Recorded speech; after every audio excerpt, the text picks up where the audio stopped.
Hi, my name is Nakia Dawson, and I will be giving you guys this presentation representing the Fantastic Five team, and we will be discussing online counseling options for college students with mental health issues. So we're going to begin this with mental illness and what mental illness really is. So mental illness, also called mental health disorders, refers to a wide range of mental health conditions, disorders that affect your mood, thinking, and behavior. Examples of mental illness include depression, anxiety disorders, schizophrenia, eating disorders, and addictive behaviors. Many people have mental health concerns from time to time, but a mental health concern becomes a mental illness when ongoing signs and symptoms cause frequent stress and affect your ability to function. A mental illness can make you miserable and can cause problems in your daily life, such as at school or work or in relationships. In most cases, symptoms can be managed with a combination of medications and talk therapy. So who's affected the most? There's not a specific type of person who would be affected more than another person when dealing with mental illness, but after looking at some data, it was interesting to see that the age group of 18 to 25-year-olds in the United States had the highest prevalence of mental illnesses. And when talking about that, I will also discuss the AMI, which is any mental illness, and this is defined as a mental, behavioral, or emotional disorder. AMIs can vary in impact, ranging from no impairment to mild, moderate, and even severe impairment. In 2017, among the 46.6 million adults with AMI, 19.8 million, or 42.6%, received mental health services in the past year.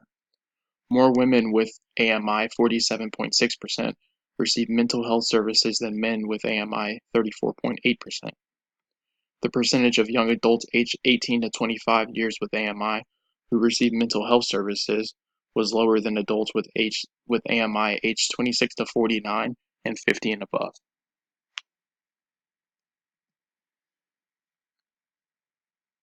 We're also going to discuss what online counseling is. So with online counseling, it's your average face-to-face counseling session at the comfort of your home.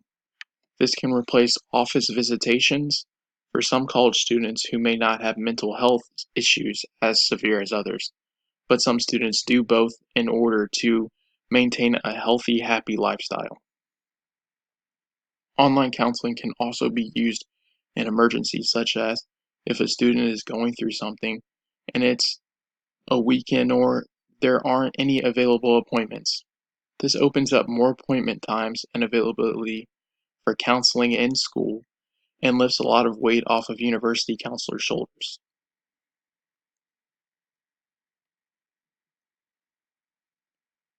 With online counseling, even more students are able to get the help they need whenever they feel like it because with 24/7 counseling, students don't need to worry about making it to appointments on time or fitting one into their hectic schedules. This can also provide a cheaper alternative because there can be a set of charge for an hour session, with select counselors on call during different hours of the day. Online counseling also can be more comfortable for the student because they can be in the safety of their own home and still technically be alone and not talking to a stranger about their mental health. It can also warm them up to the idea of going to in-person counseling sessions. Online counseling can be provided in many ways, such as messaging, video chatting, phone calls, and more, so there's an option for everyone.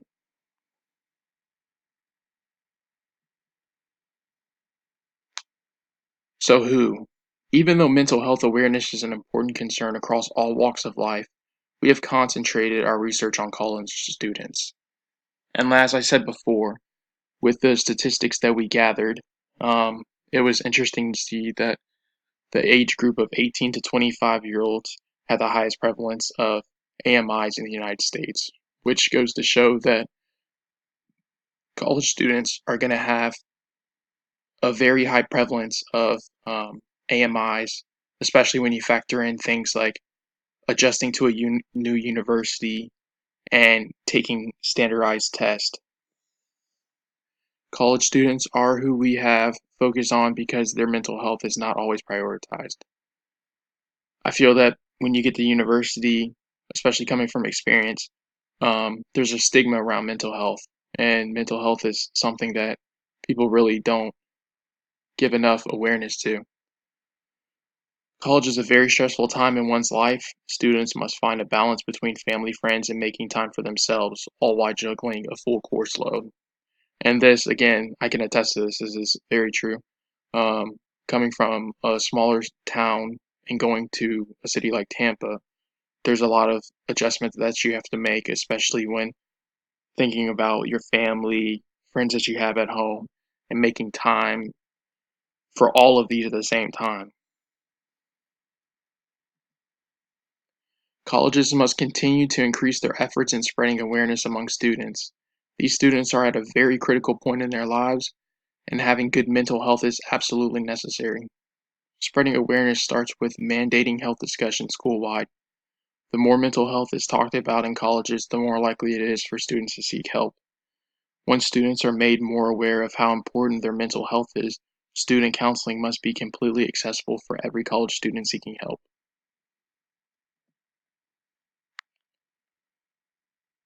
So why? One of the main reasons why this is an important matter to attempt to solve is because mental illness is common in universities and affects students negatively in their education. It can lead to students failing classes or even dropping out of college. And the statistic from top 5 mental health challenges facing college students is expressed that 8% of students feel overwhelmed, while 50% struggle with anxiety. This shows how widespread mental illness is among students. If these students do not have resources to improve their mental health or are unaware of them, they can remain untreated. If these problems are left untreated, these illnesses can lead to debilitating disorders which can follow students in their adult life and can create disabilities for them in the future. So many questions why these students don't plainly seek out help. There are a few reasons for this. On-campus psychologist appointments are sparse and often students are unable to make these appointments due to their hectic schedule and limitation in appointments. There is still also a stigma regarding mental health. Over the years, the stigma has been dissipating, but many students feel like they shouldn't have mental issues at their age or feel embarrassed about seeking help. One last reason why students are unable to seek help is that many students are unaware of the resources available to them. More promotion should be done to inform students of the help that they can be offered to them. So how can we do this? We would do it by discussing online counseling options at orientation.